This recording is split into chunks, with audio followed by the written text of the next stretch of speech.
자, 오늘은 업소용 라면 스프를 준비했는데요. 쿠팡 보면서 콘텐츠 할 만한 거 없을까 고민하다가 문득 떠올라서 바로 구매해봤습니다. 사실 구매할 때까지는 이렇다 할 확실한 계획은 없었어요. 그냥 라면 스프로는 내가 어떻게든 맛있는 떡볶이를 만들 수 있겠다라는 확신 하나 갖고 주문한 거였습니다. 그래서 이렇게 준비하긴 했는데 일단 이 스프 맛이 정확히 어떤 맛인지는 모르기 때문에 바로 맛부터 한번 봤어요. 무슨 라면 맛이에요? 소고기 라면이. 그냥 이렇게 먹어봐서는 일반적인 라면 맛이 날 것 같더라고요. 뭐 평범한 소고기 라면 맛이랄까? 근데 아무리 생각해도 맛을 대충 유추하고 떡볶이를 만드는 것보다는 라면 맛이라도 한번 보고 넘어가는 게 라면에 대한 또 떡볶이에 대한 예의라는 생각이 들어서 정확한 라면 맛을 시식해보려고 합니다. 참고로 절대 사심으로 끓이는 건 아니에요. 누가 지금 이 아침부터 라면을 먹고 싶겠어요. 아무튼 스프는 이 대령 스프를 사용하고 나머지는 다 스튜디오에 굴러다니는 재료로 만들어 보려고 합니다. 오뚜기 라면사리 그리고 신라면 후레이크도 있길래 이것도 준비했어요. 그나저나 여러분들은 라면사리 중에서 오뚜기를 좋아하시나요? 농심을 좋아하시나요? 저는 개인적으로 농심이 조금 더 맛있는 것 같은데 저희 팀원들 사이에서는 의견이 꽤 갈리더라고요. 여러분들의 의견도 궁금하니 댓글로 남겨주시면 제가 선호도를 한번 파악해보고 앞으로 라면사리는 그 제품만 사용하도록 하겠습니다. 그리고 이제 면 넣고 스프를 넣어야 하는데 이 정도 넣으면 되나? 여기서부터 난이도가 약간 있더라고요. 일반적인 라면은 스프 향이 딱 정해져 있지만 이건 임의로 제가 조절해야 하잖아요. 그래서 약간 고민이 됐는데 고민해서 뭐 하겠어요. 일단 한 스푼 넣고 다시 고민해 보겠습니다. 근데 보통 라면 스프 양도 한 이 정도 되지 않나요? 아, 짜! 너무 많이 넣었나 보다.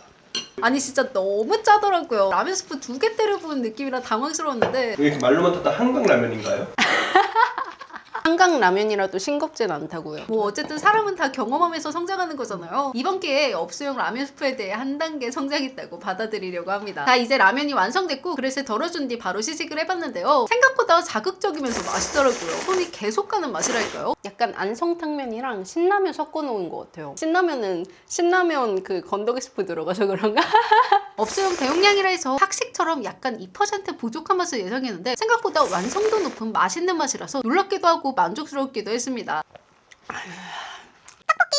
자, 이제 라면 맛도 봤겠다. 바로 떡볶이도 만들어 볼 건데요. 또 떡볶이 하면 튀김이 빠질 수 없잖아요. 튀김도 라면 스프 활용해서 만들면 재밌을 것 같아서 뭘 만들지 고민하다가 김말이 튀김으로 결정했습니다. 김말이소에 라면 스프 넣으면 일반적인 김말이에서 한 차원 뛰어넘는 맛이 나오진 않을까 하는 그런 기대감이 들더라고요. 사실 처음엔 튀김 반죽에 라면 스프를 넣으면 어떨까도 생각했는데 그럼 튀김 종류를 여러 개 보여드려야 할 것 같은 거예요. 근데 또 제가 떡볶이 유튜버지 튀김 유튜버는 아닌지라 튀김 만드는데 하루를 꼬박 쓸 것 같아서 반죽에 변화구를 넣는 건 참았습니다. 아마 더 지루했을 거예요. 그쵸? 아무튼 당면에 이렇게 익혀주었으면 이제 여기에 라면 스프를 적당량 넣어주면 되는데 이번 컨텐츠는 라면 스프 양 조절로 신랑이 하는 게 핵심이더라고요. 조금만 오버돼도 못 견디게 짜버리니까 참 어려웠습니다. 그래도 대충 뺄대로 라면 스프 약간 넣어주고 김말이엔 간장이 빠질 수 없으니 간장도 살짝 넣어주고 설탕도 적당히 넣어서 비벼줬어요. 그리고 제가 이 타이밍에 준비한 필살기는 바로 김밥 세트 재료입니다. 김만 사고 싶었는데 쿠팡으로는 거의 대용량으로밖에 안 팔아서 남은 재료는 나중에 김밥이나 만들어 먹자 싶어서 김밥 재료로 샀는데 만들 때 생각해보니까 소에 맛살이 들어가면 맛있겠다는 생각이 들더라고요. 그래서 당근 다져 넣은 뒤 맛살도 함께 다져 넣어줬습니다. 그리고 김밥용 김에 정성스레 만든 당면을 잘 펼친 뒤 꾹꾹 눌러 말아주고 김밥 끝에 물을 약간 묻혀서 고정시켜 주었습니다. 그리고 튀김가루 입히고 반죽물을 묻혀주어야 하는데 반죽을 미리 묻히면 모양이 안 예쁘고 질감이 눅눅해질 것 같아서 기름 온도부터 올려주었어요. 그리고 기름은 적당량만 부어서 알뜰한 주부의 마음으로 최대한 알뜰하게 만들어 보려고 합니다. 보통 튀김 컨텐츠 할 때는 튀김들이 다 잠길 정도로 기름을 듬뿍 부어서 하잖아요. 그렇게 하면 튀김은 성공적이지만 항상 그 뒤에 남은 기름은 처리하기가 어렵더라고요. 그래서 오늘은 튀기듯이 구워서 만들어 볼게요. 김말이가 들어갈 만한 넓은 그릇에 반죽물을 부어서 골고루 묻혀서 넣어주었고 일본식 튀김 장인처럼 손가락 튀기기 권법으로 튀김가루도 좀 만들어봤는데 튀김가루들이 김말이 주변에 예쁘게 들러붙으면서 튀겨지길 기대했는데 그러진 않아서 의미 없는 짓인 것 같아서 그냥 본분에 충실하게 김말이 잘 튀기는데 집중했습니다. 이렇게 계속 굴려주면서 익혀준 뒤 어느 정도 노릇노릇해졌으면 완성입니다. 그리고 이제 떡볶이를 만들면 되는데 라면 스프를 물에 먼저 풀어서 육수로 활용했어요. 그리고 양념으로는 고추장 1스푼 정도 크게 넣어주고 설탕 3스푼, 고춧가루 2스푼까지 넣은 뒤 끓어오르면 밀떡을 넣어주었습니다. 어묵도 스튜디오 냉동실에 굴러다니는 걸로 넣어주었는데요. 이건 참우 어묵의 쫀득한 어묵이라는 건데 저는 개인적으로 이것보단 일반 어묵이 더 맛있더라고요. 무튼 몇 개 넣어주고 대파도 대충 잘라 넣어줄게요. 참고로 이번 콘텐츠는 정형화된 미리 준비한 레시피가 아니라 흥적으로 만드는 레시피라는 점 참고해주시기 바라요. 이제 걸쭉한 농도가 나올 때까지 잘 끓여주다가 물엿 1스푼 넣어서 윤기를 더해주면 완성입니다. 저는 딱 이 정도의 떡볶이 농도를 좋아해요. 와, 맛있는데? 자, 그리고 그릇에 옮겨 세팅하고 김말이 단면부터 보여드리자면 비주얼이 진짜 미쳤습니다. 어때요? 너무 맛있겠죠? 이게 바로 팔뚝 김말이입니다. 심지어 맛은 더 미쳤어요.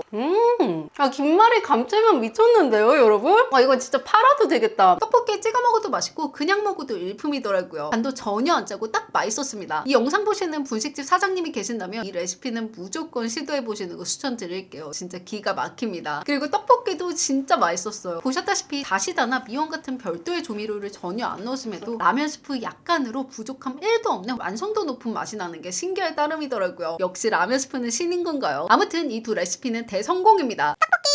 자, 이제 두 번째 떡볶이를 만들어 볼 건데요. 우선 떡부터 익혀주도록 하겠습니다. 이번에는 기름 떡볶이를 만들어 볼 건데 아까 김말이 만들고 남은 기름으로 만들 거예요. 근데 그냥 기름에 볶아 만드는 일반적인 기름 떡볶이가 아니라 한때 신라면 스프를 이용한 K 마제소바가 유행이었잖아요. 그걸 떡볶이 버전으로 만들 예정입니다. 그릇에 라면 스프, 다진 마늘을 넣고 팔팔 끓어오르는 높은 온도의 기름을 그대로 부어주겠습니다. 여기에 말랑말랑하게 잘 익은 떡을 넣고 비벼주면 완성이에요. 정말 쉽죠? 다음으로는 기름 떡볶이와 같이 먹을 사이드 메뉴로 간단하게 우삼겹 볶음밥을 만들 예정인데 그 전에 기름 떡볶이가 식기 전에 맛부터 살짝 봤는데 이게 떡은 정말 맛있는데 고기가 너무 짜더라고요. 이번 콘텐츠의 가장 큰 복병은 스프양 조절입니다. 혹시 라면 스프 레시피 따라하실 분들은 저처럼 과감하게 막 넣지 마시고 이 정도면 맛도 안 날 것 같은데 싶을 정도로 조금씩 넣어서 간을 추가하셔야 합니다. 우삼겹 볶음밥에는 우삼겹을 반만큼 듬뿍 넣어줄 거예요. 평소 우삼겹 볶음밥 시켜 먹을 때마다 죽동만큼 드는 고기향이 항상 마음에 들지 않았거든요. 이 정도면 밥 한 술에 고기 두 조각씩 먹을 수 있을 것 같습니다. 고기가 익으면서 기름이 나오면 밥을 넣어 볶아주다가 라면 스프로 맛을 더해주겠습니다. 이번엔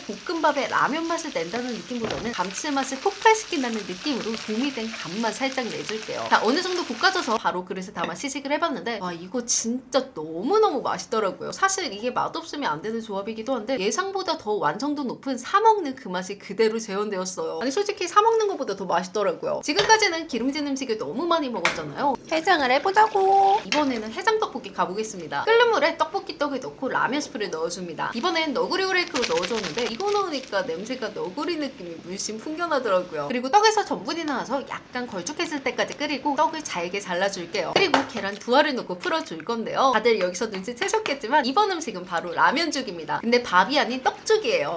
이 비주얼 보이시나요? 이런 농도, 질감 너무 제 스타일이에요. 맛은 뭐 말해 뭐해 너무 맛있더라고요. 떡라면과 아주 그들의 완벽한 콜라보 느낌이랄까. 떡 좋아하시고 라면 좋아하시는 분들은 무조건 좋아할 메뉴라고 생각합니다. 오늘 컨텐츠는 거의 뭐 대용량 라면 스프 구매 권장 영상처럼 느껴지는데 솔직히 이건 구매 권장 드려도 될 만큼 활용도 높은 MSG 그 이상이라고 생각해요. 분식집이나 뭐 식당 운영하실수록 더욱 추천드립니다. 참고로 절대 광고 협찬 뭐 아무것도 아니에요. 대용량 라면 스프 그냥 시중에서 파는 거 아무거나 싼 거 쓰셔도 비슷할 것 같습니다. 아무거나 쓰세요. 아무튼 오늘 영상은 여기서 이렇게 행복하게 마무리 지어보도록 하겠습니다. 여러분들도 오늘 떡볶이 많이 드시고 행복한 하루 되시길 바라요. 그럼 오늘도 영상 재밌게 시청해주셨다면 좋아요와 구독 잊지 말아주시고 항상 제가 사랑하고 감사드리는 거 아시죠? 안녕!